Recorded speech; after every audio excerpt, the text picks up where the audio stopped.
رمضان كريم وكل عام وأنتم بخير. هاري كين الهداف التاريخي للمنتخب الإنجليزي، إقالة ناجلسمان من تدريب بايرن ميونخ، الحقيقة كاملة. السلام عليكم أيها الأصدقاء، وكالعادة نبدأ نشرتنا الإخبارية بالمختصرات.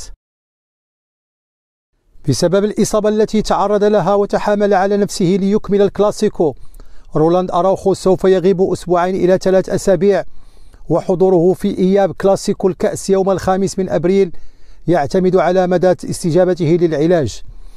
عندما سئل إيكر كاسياس حارس ريال مدريد السابق عن الحارس الأفضل في الدوري الإسباني حاليا، كورتوا أم تيرشيغن، فكانت إجابته بالطبع تيرشيغن، إنه الأفضل في الليغا حاليا. تسممت الأجواء بين الإيطالي أنطونيو كونتي ولاعبي الفريق بعد انتقاده لهم عقب التعادل الأخير في الدوري الإنجليزي الممتاز، حيث أن كل لاعبي توتنهام على ثقة تامة أنهم سوف يكونون تحت قيادة مدرب آخر قريبا. بدأت تشيلسي الإنجليزي مفاوضات شراء عقد اللاعب جواو فيليكس من أتلتيكو مدريد، حيث أن الإدارة والمدرب معجبون بأداء اللاعب، لكن يبدو الاتفاق صعب مع الفريق المدريدي الذي مدد عقده قبل إعارته. توتنهام هوسبير سيطلب 100 مليون باوند من أجل تسريح قائد الفريق هاري كين، على الرغم من تبقي عام واحد في عقده إذا رغب مانشستر يونايتد في التعاقد معه. يحتفظ الغابوني بيير إمريك أوباميانغ بعلاقة طيبة مع برشلونة ومدربه تشافي هرنانديز وكذا اللاعبين، حيث كان حاضرا في غرفة ملابس برشلونة في الكلاسيكو. المهاجم الغابوني لا يدخل في خطط تشيلسي المستقبلية، وقد يعود إلى برشلونة في الصيف القادم. تحصل برشلونة على مداخيل مالية مهمة من مباراته ضد ريال مدريد في الكلاسيكو الأخير، وصلت إلى 8.2 مليون يورو، وهو رقم قياسي يحققه الفريق الكتالوني من بيع التذاكر فقط هذا الموسم. نابولي الإيطالي لن يفعل بند الشراء في عقد متوسط الميدان اللاعب تانغين دومبلي صاحب 28 عاما. الفرنسي سوف يعود إلى فريقه توتنهام في الصيف القادم.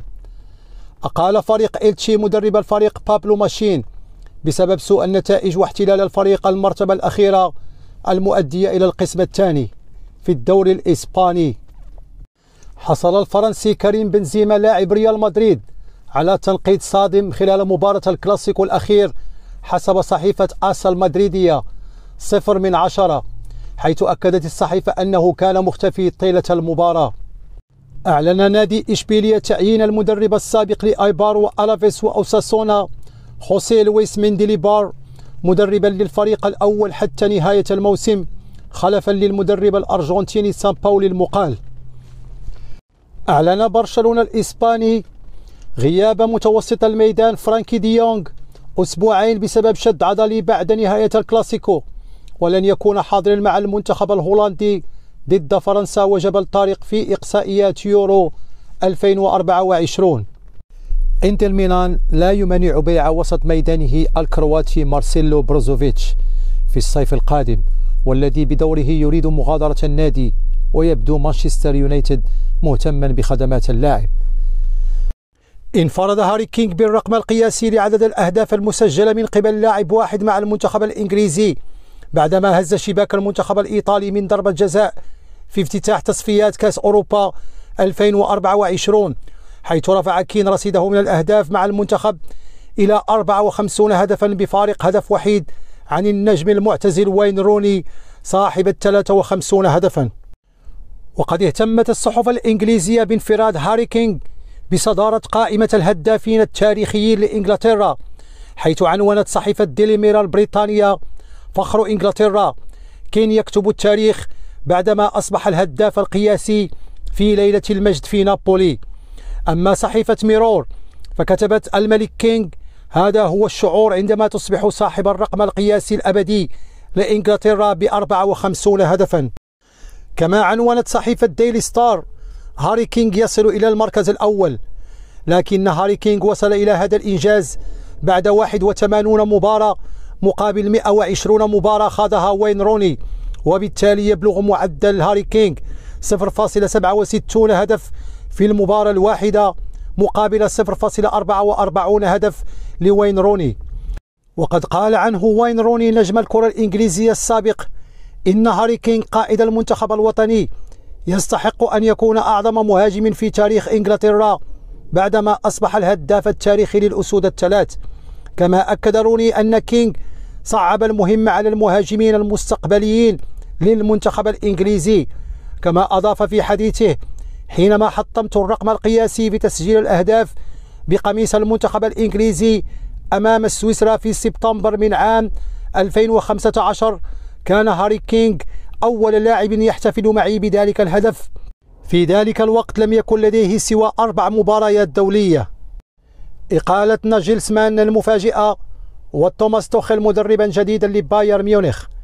أعلن بايرن ميونخ الألماني اليوم رسميا نهاية رحلة المدرب الألماني جوليان ناجلسمان مع الفريق الأول بعد أقل من عامين على توليه المهمة، حيث أصدر النادي البافاري بيانا رسميا جاء فيه: قرر بايرن ميونخ الاستغناء عن المدرب جوليان ناجلسمان، وقد تم اتخاذ هذا القرار من قبل الرئيس التنفيذي أوليفر كان وحسن صالح حميديتش عضو مجلس الإدارة بالتشاور مع رئيس النادي هيربرت هايدز.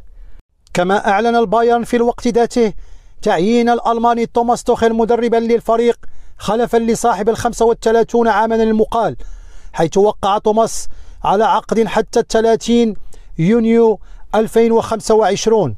هذه الإقالة المفاجئة للمدرب ناجلسمان وتوقيتها بالذات يفتح المجال للكثير من التساؤلات: هل هي مغامرة جريئة أم مقامرة متهورة؟ حيث أن الفريق البافاري يلعب على 3 بطولات وتنتظره 3 مواجهات نارية بعد العودة من التوقف الدولي. الأول من إبريل بايرن ميونخ يستقبل متصدر الترتيب بروسيا دورتموند، وفي الرابع من إبريل سيواجه نظيره فريبور في ربع نهائي بطولة كأس ألمانيا. ثم في 11 من نفس الشهر سيطير لمواجهة مانشستر سيتي في ذهاب ربع نهائي دوري الأبطال. هذه المباريات الثلاث قد تفتح طريق الثلاثية لبايرن، وقد يصبح الفريق في وضع صعب والخروج هذا الموسم خالي الوفاض.